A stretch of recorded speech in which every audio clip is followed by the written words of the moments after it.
Hello வணக்கம். இது உங்கள் சிவி ஜோன். சொல்லரும் எப்படி இருக்கீங்க? இப்போ பார்த்தீங்கன்னா ஒரு சம்பவம், பயங்கரமான சம்பவம், ஷாக்கிங்கான சம்பவம்.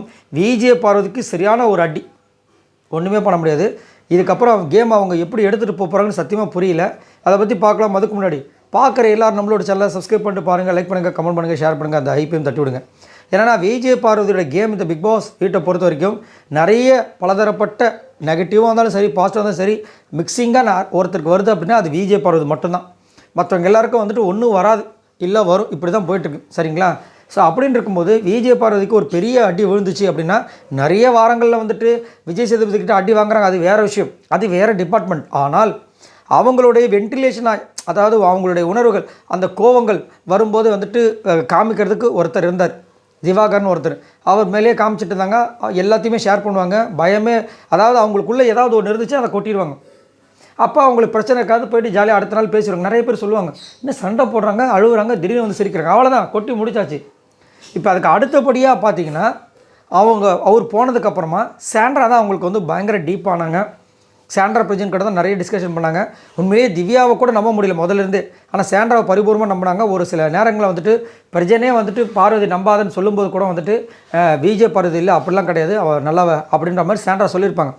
ஸோ நல்ல ஒரு சப்போர்ட் கொடுக்கப்பட்ட நிலையில் இப்போது டபுள் எவிக்ஷன் வந்ததில், டபுள் எவிக்ஷனில் ஃபஸ்ட்டு ரம்யா போனாலும் ரெண்டாவது சாண்ட்ரா போயிருக்காங்கன்றது எப்படி விஜய் பார்வதி தாங்க போகிறாங்கன்னு சத்தியமாக புரியல. கண்டிப்பாக பயங்கரமாக கதறி ஆட போகிறாங்க, அது மாற்றுக்கருத்து கிடையாது. ஏன்னா இன்றைக்கி காலையில் கூட பார்த்தீங்கன்னா ஃபுல் பேசுகிறது ஃபஸ்ட்டு சாண்ட்ரா கூட, அப்புறம் கமருதீன் கூட, இப்படி தான் போயிட்டுருக்கு.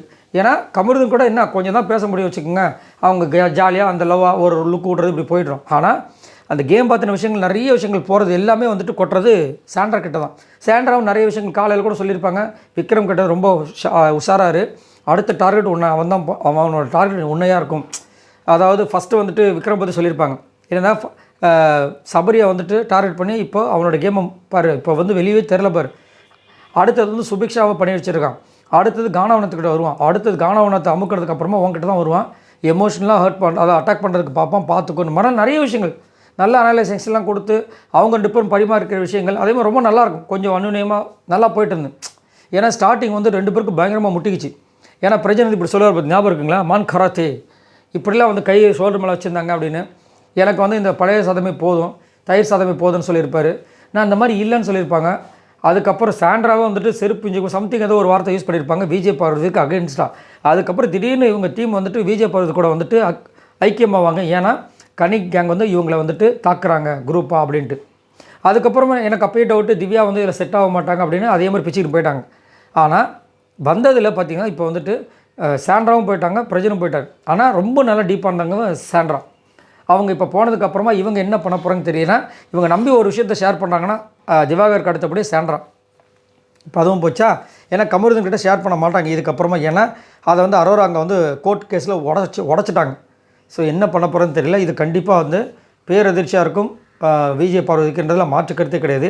ஆல்ரெடி மைக் இஷ்யூக்கில் சம்மாடி வாங்கிட்டு அடுத்த நாள், அதாவது நாளைக்கு எபிசோடு தான் அது, அதில் சம்மாடி தர்மாடியில் வாங்கிட்டு அதுக்கப்புறமா இந்த ஒரு விஷயம் நடக்கும்போது பயங்கரமாக இருக்குது. ஸோ இதை பற்றி உங்களோட கருத்துக்களை சொல்லுங்கள் பாய் நண்பர்களே.